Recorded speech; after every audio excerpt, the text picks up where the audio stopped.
विद्यार्थी मित्रांनो, 12वी तर्कशास्त्र विषयाच्या ई तासिकेमध्ये आपले सर्वांचे मनपूर्वक स्वागत आहे। विद्यार्थी मित्रांनो, आपण मागील तासिकेमध्ये आपले तत्वज्ञानातील अगदी शेवटचे प्रकरण क्रमांक 7 सिद्धांत कल्पना हायपोथेसिस या प्रकरणाला सुरुवात करू। आपण त्यामध्ये प्रामुख्याने 2 मुद्द्यांच्या अभ्यासाला सुरुवात केली होती। त्यातील पहिला मुद्दा सिद्धांत कल्पनेची व्याख्या आणि स्वरूप, हा मुद्दा आपण पूर्णपणे अभ्यासलेला आहे आणि दुसऱ्या मुद्द्यास आपण सुरुवात करून मागील तासिका आपण थांबवली होती। त्यात आपण दुसरा मुद्दा जो अभ्यासायला सुरुवात केली होती तो होता सिद्धांत कल्पनेची वैशिष्ट्ये। या मुद्द्याला आपण अभ्यासायला सुरुवात केली होती आणि सिद्धांत कल्पनेची वैशिष्ट्ये या मुद्द्यांतर्गत 2 प्रमुख वैशिष्ट्यांचा, सिद्धांत कल्पनेच्या 2 प्रमुख वैशिष्ट्यांचा अभ्यास आपण या मागील तासिकेत केलेला आहे।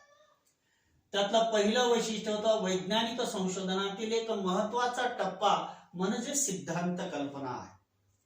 त्यात आपण पाहिलं होतं की सिद्धांत कल्पनेची मांडणी केल्याशिवाय, सिद्धांत कल्पना मांडल्याशिवाय आपण कोणत्याही वैज्ञानिक संशोधनाला सुरुवात करू शकत नाही, वैज्ञानिक संशोधनाचा प्रारंभ होऊ शकत नाही। दुसरं वैशिष्ट्य पाहिलं होतं सिद्धांत कल्पना हे स्पष्टीकरणाचा प्रयत्न असतो। या 2 प्रमुख वैशिष्ट्यांचा अभ्यास केल्यानंतर आजच्या तासिकेमध्ये आपणास या पुढील जे तिसरं वैशिष्ट्य आहे सिद्धांत कल्पनेचं, त्या तिसऱ्या वैशिष्ट्याचा अभ्यास करायचा आहे आणि त्या तिसऱ्या वैशिष्ट्याचं शीर्षक आहे तात्पुरती।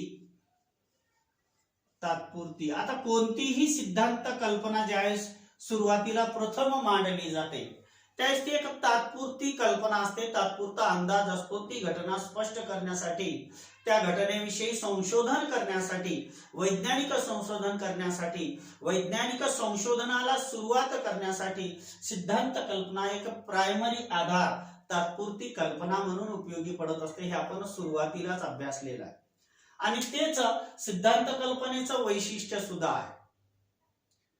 तात्पुरती हे सिद्धांत कल्पनेचं तिसरं वैशिष्ट्य आहे। आता प्रत्येक सिद्धांत कल्पना ही नेहमी तात्पुरती असते, ती कायमस्वरूपी नसते। प्रत्येक सिद्धांत कल्पना ही नेहमी कशी असते? तात्पुरती असते। प्रत्येक सिद्धांत कल्पना ही केवळ एक तात्पुरते अनुमान असते, तात्पुरते गृहीतक असते।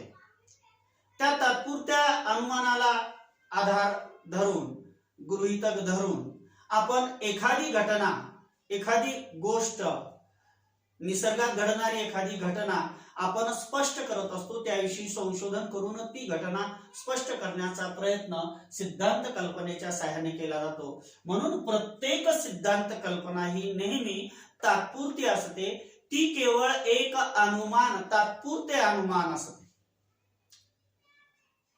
तात्पुरते अनुमान असते म्हणजे काय असते की आपण सिद्धांत कल्पनेच्या सहाय्याने सूचना किंवा माहिती स्पष्ट करण्याचा दावा करत असतो की एखादी घटना घडलेली आहे, एखादी गोष्ट स्पष्ट करावयाची आहे, अशा वेळेला सिद्धांत कल्पनेच्या सहाय्याने आपण सूचना किंवा माहिती स्पष्ट करण्याचा दावा करत असतो। मग सूचना किंवा माहिती स्पष्ट करण्याचा जो दावा असतो सिद्धांत कल्पनेच्या माध्यमातून, तो दावा कधी कधी सत्य ठरतो, तो दावा कधी कधी काय ठरत असतो? असत्य सुद्धा ठरू शकतो। म्हणजे सिद्धांत कल्पनेमध्ये जो एक तात्पुरता अनुमान केला जातो, तो तात्पुरता केलेला अनुमान कधी सत्य ठरतो, कधी योग्य ठरतो, तर कधी तो अयोग्य, असत्य सुद्धा ठरू शकतो। म्हणून सिद्धांत कल्पना सूचना किंवा माहिती स्पष्ट करण्याचा दावा असतो। ते योग्य स्पष्टीकरण ही असू शकते आणि ते चुकीचे सुद्धा ठरू शकते। म्हणून तात्पुरती हे एक वैशिष्ट्य सिद्धांत कल्पनेचं मानलं जातं। चौथं वैशिष्ट्य आपण या ठिकाणी अभ्यासूया। तिसरं वैशिष्ट्य तात्पुरती, कोणतीही सिद्धांत कल्पना ही तात्पुरती असते, तात्पुरते गृहीतक असतं. एखादी घटना स्पष्ट करण्यासाठी, एखादी वस्तुस्थिती स्पष्ट करण्यासाठी केलेला तो एक तात्पुरता अनुमान असतो, स्पष्टीकरणाचा प्रयत्न असतो. मग तो स्पष्टीकरणाचा प्रयत्न कधी योग्य असतो तर तो कधी चुकीचा सुद्धा ठरू शकतो, अयोग्य सुद्धा ठरू शकतो. म्हणून सिद्धांत कल्पनेचं तिसरं वैशिष्ट्य आहे की कोणतीही सिद्धांत कल्पना ही, प्रत्येक सिद्धांत कल्पना ही तात्पुरती असते.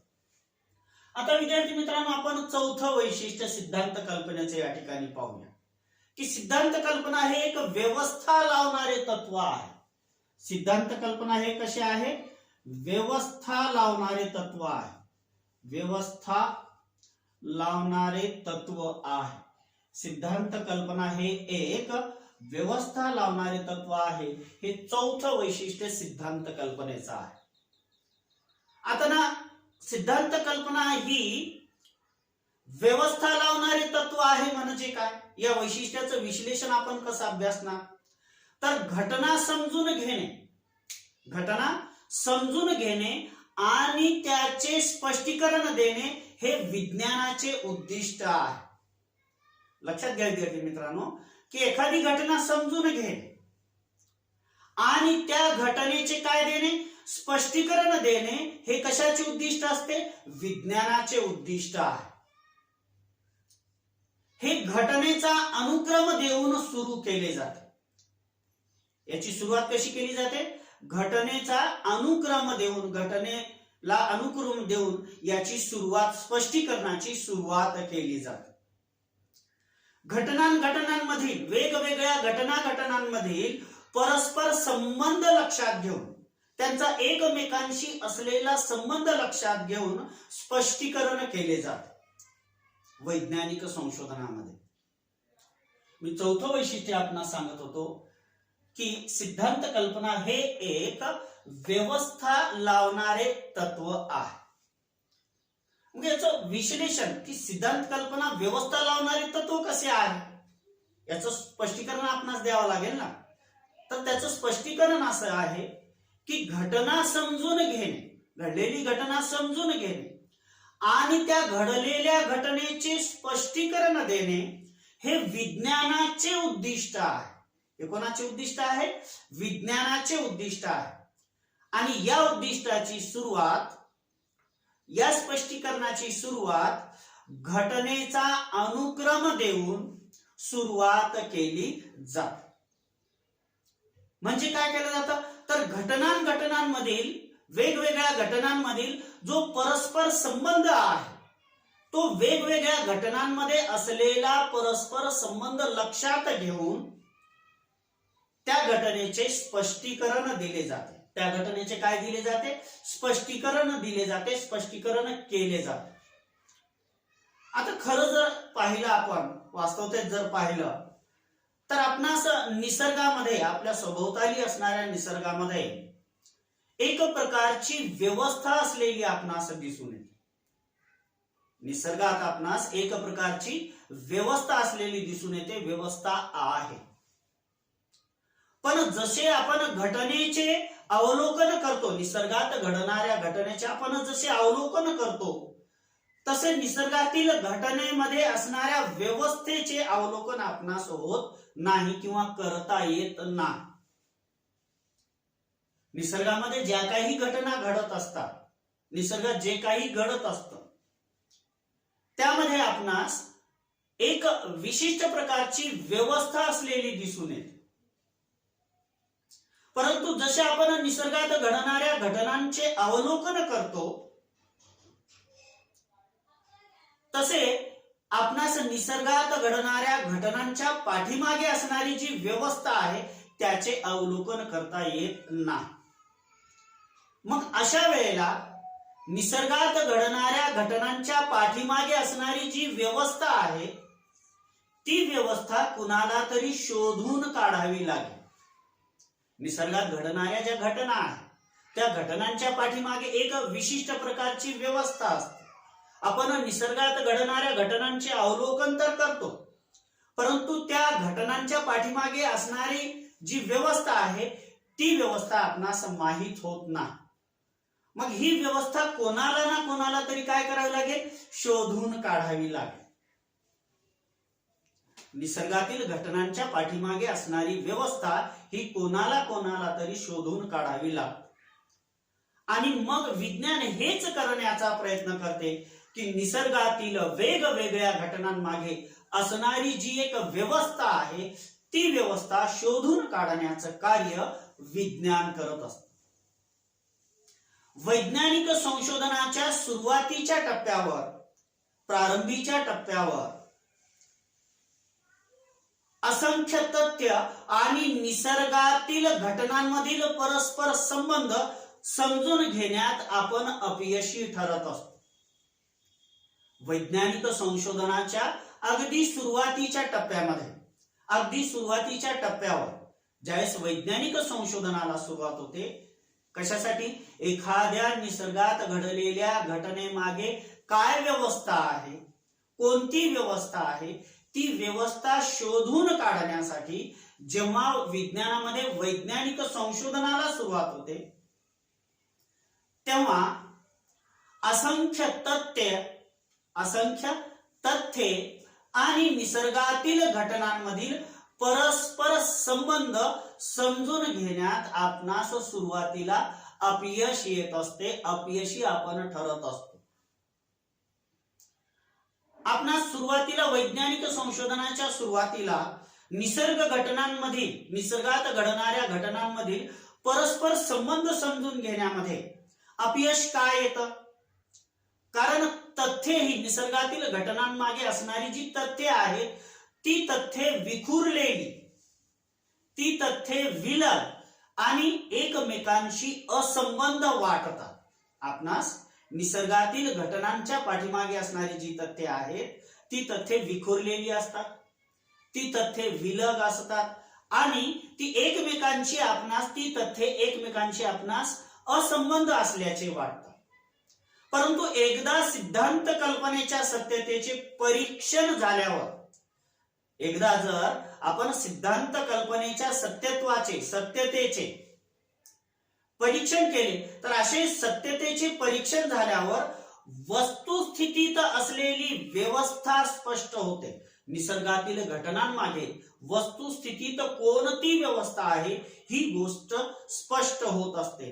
म्हणून सिद्धांत कल्पना हे एक व्यवस्था लावणारे तत्व आहे की निसर्गात घडणाऱ्या घटनांच्या पाठीमागे कोणती व्यवस्था आहे, निसर्गातील घटनांमध्ये परस्पर असणारा संबंध काय आहे, निसर्गातील घटनांच्या पाठीमागे असणारी तथ्ये कोणती आहे, निसर्गातील घटनांमध्ये परस्परांची एकमेकांशी असणारा संबंध कोणता आहे, हे एकदा स्पष्ट झाल्यानंतर ती सिद्धांत कल्पना तात्पुरती ठरत नाही, ते नियमात परिवर्तित होते. म्हणून सिद्धांत कल्पना ही निसर्गातील घटनांची एक व्यवस्था लावणारे तत्व आहे. निसर्गातील घटनांमागील व्यवस्था शोधून काढणारे तत्व म्हणजे सिद्धांत कल्पना आहे. म्हणून सिद्धांत कल्पनेचं चौथं वैशिष्ट्य आहे की सिद्धांत कल्पना हे एक व्यवस्था लावणारे तत्व आहे. त्याचं उदाहरण आहे विद्यार्थी मित्रांनो, आपण न्यूटन या शास्त्रज्ञाचं नाव ऐकलं असेल. न्यूटन या शास्त्रज्ञाने कशाचा शोध लावला, अतिशय महत्वाचा असा शोध आपणासही माहित आहे. अगदी बरोबर आहे विद्यार्थी मित्रांनो, गुरुत्वाकर्षण शक्तीचा शोध लावलेला. आता न्यूटनने गुरुत्वाकर्षणाचा सिद्धांत मांडण्यापूर्वी सफरचंदाचे झाडावरून पडणे ही कथा आपण ऐकली असेल. न्यूटनने गुरुत्वाकर्षण शक्तीच्या सिद्धांताचा शोध लावण्यापूर्वी किंवा गुरुत्वाकर्षण शक्तीचा सिद्धांत मांडण्यापूर्वी सफरचंदाचे झाडावरून पडणे, सफरचंदाचं फळ झाडावरून पडणे, ग्रहांची गती, समुद्राची भरती ओहोटी यासारख्या घटनेमध्ये काही संबंध नसल्याचे त्याला दिसून आले. की झाडावरचं जे सफरचंद खाली पडलेलं आहे ते सफरचंद खाली पडण्याच्या पाठीमागे असलेलं कारण न्यूटन शोधत असताना त्याने अगोदर अनेक कारणे गृहीत धरली की ग्रहांच्या गतीमुळे झाडावरचं फळ तुटून खाली पडलेलं आहे. त्याला पण हे कारण योग्य वाटलं नाही वैज्ञानिक संशोधन केल्यानंतर. मग समुद्राची भरती होती हेही कारण संशोधन केल्यानंतर त्याला चुकीचं ठरलेलं दिसून आलं. म्हणजे न्यूटनने गुरुत्वाकर्षणाचा सिद्धांत मांडण्यापूर्वी सफरचंदाचे फळ झाडावरून खाली पडणे या पाठीमागे ग्रहाची गती, समुद्राची भरती होती यासारख्या घटनेमध्ये काहीही संबंध नाही असे त्याला न्यूटनला दिसून आले. मग वरवर असंबंधित वाटणाऱ्या घटनांमध्ये वरवर असंबंधित वाटणाऱ्या घटनांमधील संबंध त्याच्या गुरुत्वाकर्षणाच्या सिद्धांताने प्रकाश झोतात आले आणि हे सर्व गुरुत्वाकर्षणामुळे होते असे त्याच्या निदर्शनास आले, दृष्टिक्षेपात आले. म्हणजे पहा, एका गोष्टीमुळे निसर्गातील घटनेच्या पाठीमागे असणारी व्यवस्था, निसर्गातील घटना कोणती न्यूटनने पाहिलेली? झाडावरून तुटलेले फळ खाली पडले. हे का पडले यासाठी त्याने कारण गृहीत धरले. ग्रहांची गती, समुद्राची भरती होती, हे कोणतेही कारण झाडावरून फळ खाली पडणे याच्या पाठीमागे त्याला आढळून आले नाही. मग अधिक संशोधन केल्यानंतर न्यूटनने गुरुत्वाकर्षणाचा सिद्धांत मांडला आणि मग या गुरुत्वाकर्षणाच्या सिद्धांतामुळे ग्रहांची गती, समुद्राची भरती होती या निसर्गातल्या अन्य घटनांचं सुद्धा स्पष्टीकरण देता आलं. कशामुळे? गुरुत्वाकर्षण शक्तीच्या सिद्धांतामुळे.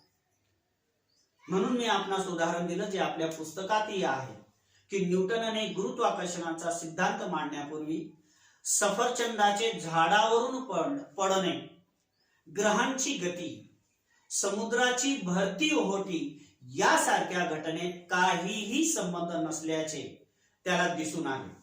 मग वरवर असंबंधित वाटणाऱ्या घटनांमधील संबंध त्याच्या गुरुत्वाकर्षणाच्या म्हणजे न्यूटनच्या गुरुत्वाकर्षणाच्या सिद्धांतामुळे प्रकाश झोतात आले, निदर्शनास आले आणि हे सर्व गुरुत्वाकर्षणामुळे होते असे दृष्टिक्षेपात आले, असे निदर्शनास आले.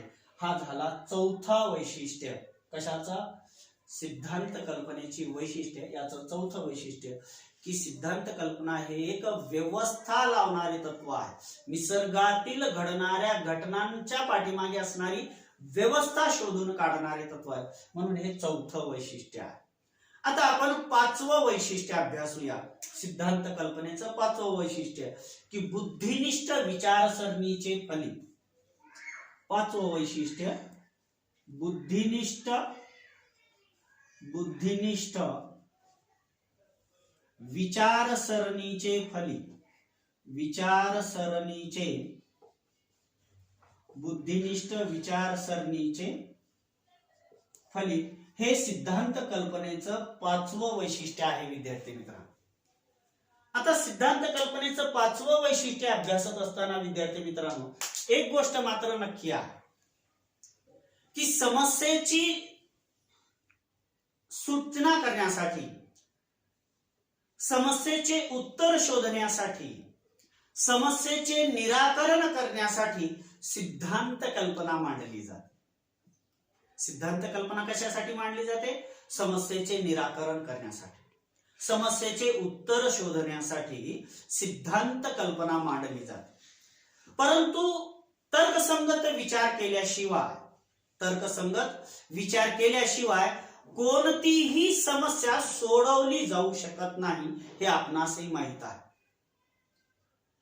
सिद्धांत कल्पना कशासाठी मांडली जाते? जी समस्या निर्माण होते त्या समस्येचं निराकरण करण्यासाठी, ती समस्या सोडवण्यासाठी सिद्धांत कल्पना मांडली जाते.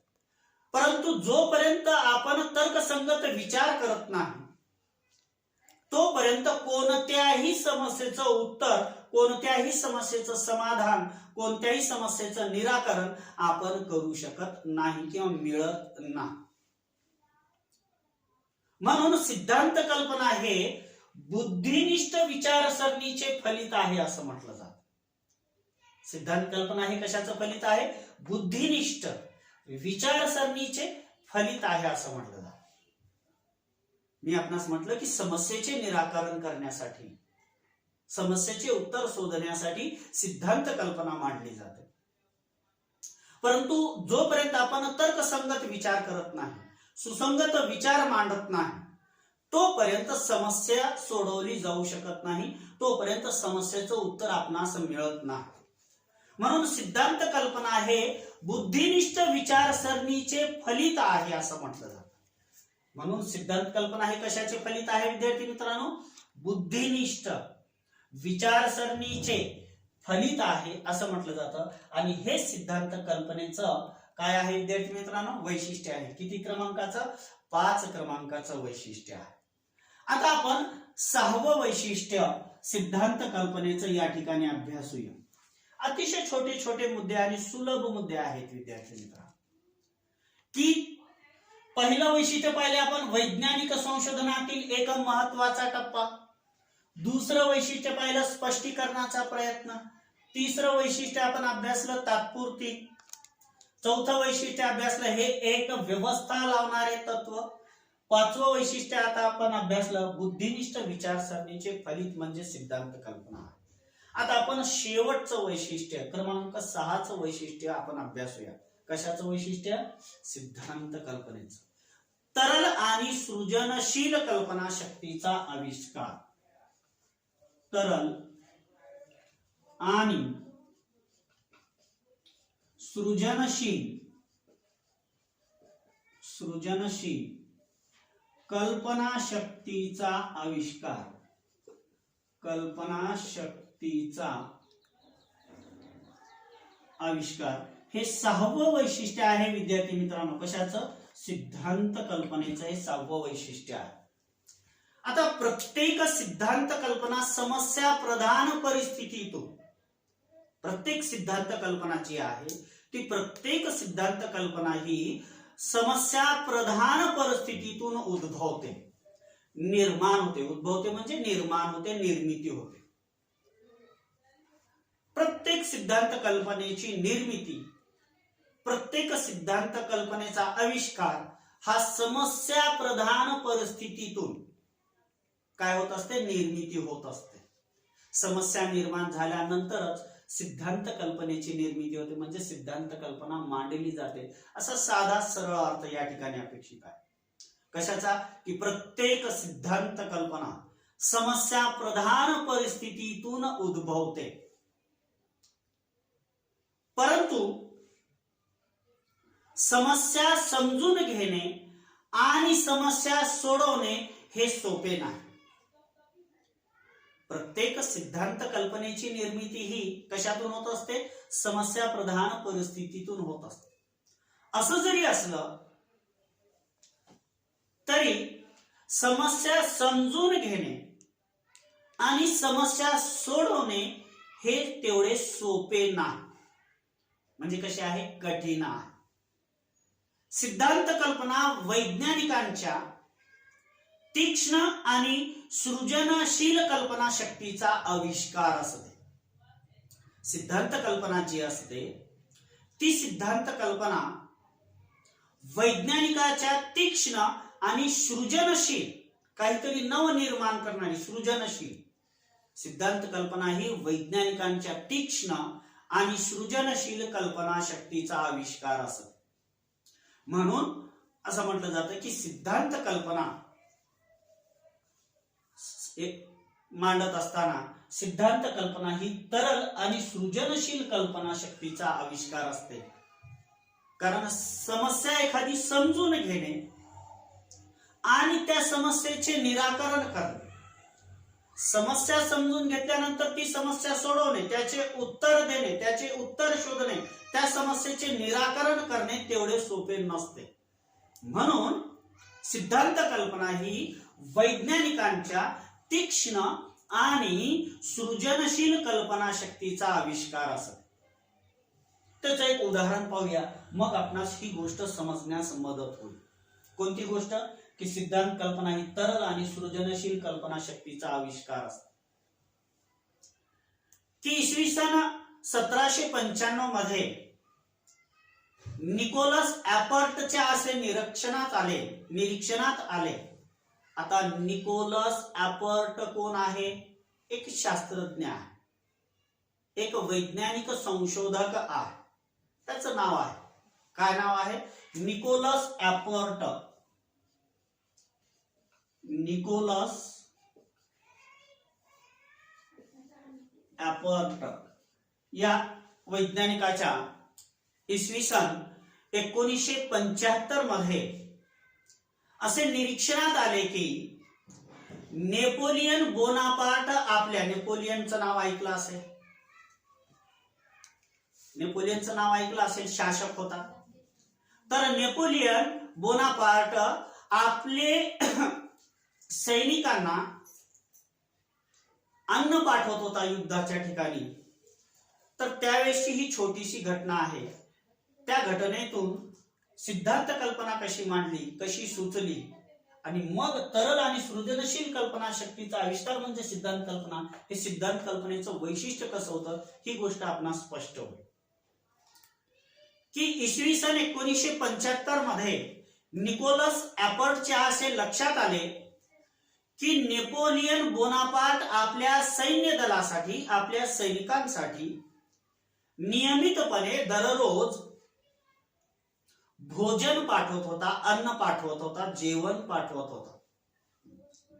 परंतु ते अन्न जे नेपोलियन बोनापार्ट आपल्या सैनिकासाठी पाठवत होता ते अन्न सैनिकांपर्यंत पोहोचेपर्यंत ते खराब होत असे. ते काय होत असे? अन्न पाठवलेले खराब होत असे. कारण युद्धाच्या ठिकाणी सैनिकापर्यंत ते अन्न पोहोचेपर्यंत बराच कालावधी लागायचा आणि त्या कालावधीमध्ये ते सैनिकांसाठी पाठवलेलं चांगलं अन्न काय होऊन जायचं? खराब होऊन जायचं, नासून जायचं. खराब होणे म्हणजे नासून जाणं. आता ही घटना का आणि कशी घडली? चांगले अन्न शिजवलेले नेपोलियन बोनापार्टने आपल्या सैनिकांसाठी पाठवले, परंतु सैनिकापर्यंत ते अन्न पोहोचेपर्यंत ते अन्न काय होत असे? खराब होत असे. मग ही घटना का आणि कशी घडली याचे निकोलस ऍपर्टला आश्चर्य वाटले की अन्न पाठवणं, सैनिकांसाठी जे अन्न पाठवले ते तर चांगले होते, मग ते अन्न सैनिकापर्यंत पोहोचेपर्यंत खराब कसे झाले? ही घटना निकोलस ऍपर्टला आश्चर्यकारक वाटली.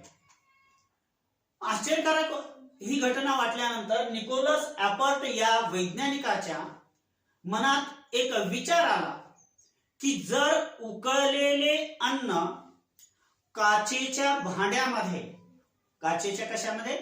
भांड्यामध्ये बुचाच्या साह्याने, बुचाच्या साह्याने जर सीलबंद केले तर ते अन्न खराब होत नसले पाहिजे किंवा ते अन्न खराब होणार नाही, असा एक प्राथमिक विचार, असा एक प्राथमिक कल्पना, असा एक प्राथमिक अंदाज निकोलस ऍपर्टच्या मनात आला की जर हे चांगले अन्न शिजवलेले सैनिकांसाठी पाठवल्यानंतर तिथपर्यंत जाईपर्यंत हे जर अन्न खराब होत असेल तर ते खराब होणार नाही, यासाठी ते उकळलेले अन्न जर आपण काचेच्या भांड्यामध्ये ठेवून त्या काचेच्या भांड्याला बुचाच्या सहाय्याने जर पॅक केलं, आपण सीलबंद केलं तर ते अन्न खराब होत नसावे किंवा ते अन्न खराब होणार नाही, असा एक प्राथमिक विचार, अशी एक प्राथमिक कल्पना निकोलस ऍपर्ट या वैज्ञानिकाच्या मनात आहे. आता या सिद्धांताची, त्याच्या मनामध्ये जी सिद्धांत कल्पना आली, तात्पुरती सिद्धांत कल्पना आली, या सिद्धांत कल्पनेची चाचणी करण्यासाठी निकोलस ऍपर्ट या वैज्ञानिकाने प्रयोग केला.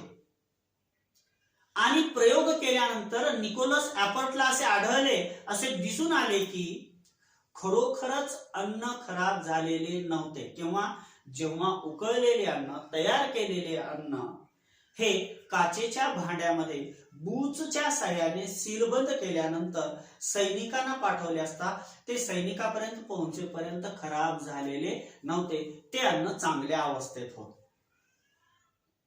म्हणजे अन्न उकळल्यामुळे अन्नातील जंतू मारले गेले आणि बुचाच्या साह्याने, कशाच्या साह्याने? बुचाच्या साह्याने सीलबंद केल्यामुळे बाहेरील जंतू आत प्रवेश करू शकले नाही. एकतर अन्न उकळून घेतल्यामुळे त्या अन्नात असणारे जे जंतू आहेत ते जंतू नष्ट झाले. मग ते जंतू नष्ट झाल्यानंतर आपण त्याला काचेच्या भांड्यामध्ये टाकून बुचाच्या साहाय्याने सीलबंद केले. सीलबंद केल्यामुळे बाहेरील जंतू आतमध्ये प्रवेश करू शकत नाही. त्यामुळे ते अन्न चांगले राहिले असे कोणाच्या निदर्शनास आले? निकोलस ऍपर्टच्या निदर्शनास आले. म्हणजे निकोलस ऍपर्टच्या सृजनशील कल्पना शक्तीतून जन्माला आलेल्या सिद्धांत कल्पनेतून हवाबंद डब्यातील खाद्य पदार्थाचा शोध लागला.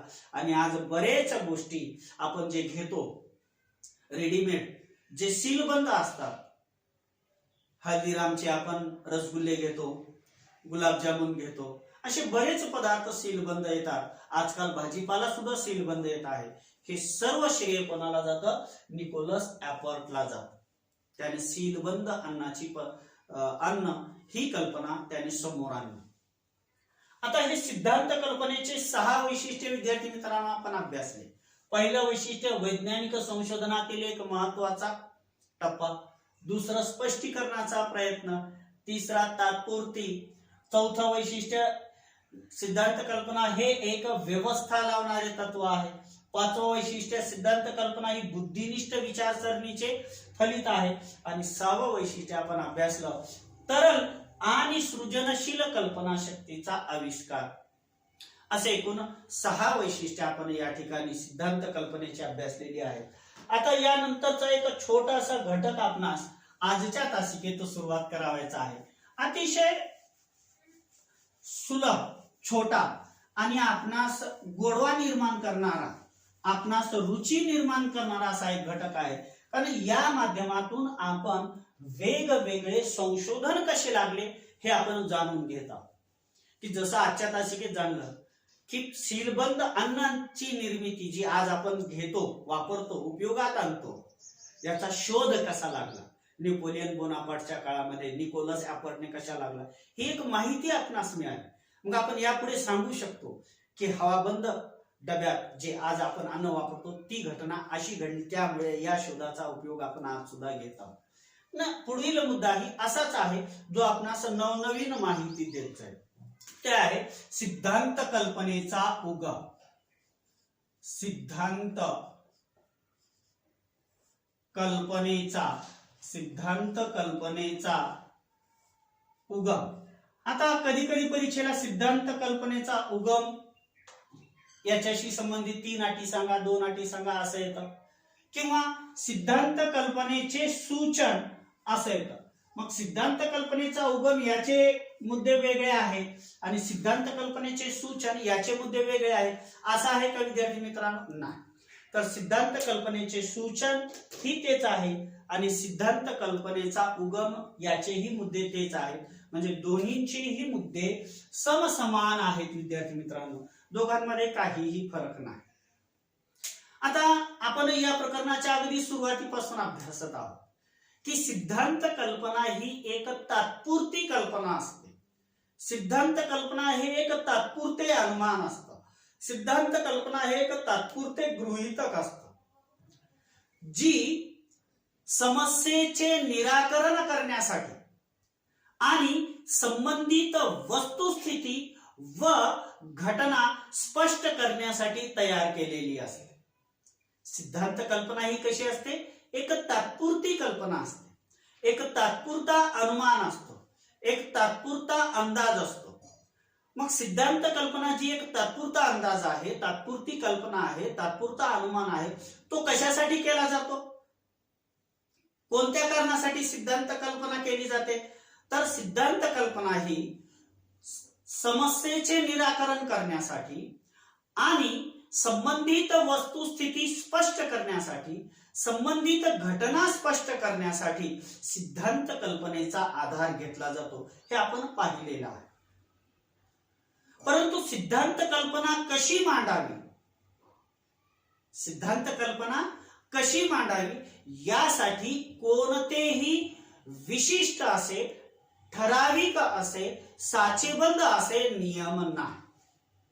की सिद्धांत कल्पना ही कशी मांडली जावी, सिद्धांत कल्पना ही कशी मांडता येते या संबंधीचे कोणतेही ठराविक असे, विशिष्ट असे किंवा त्याला आपण साचेबद्ध असे नियम नाही.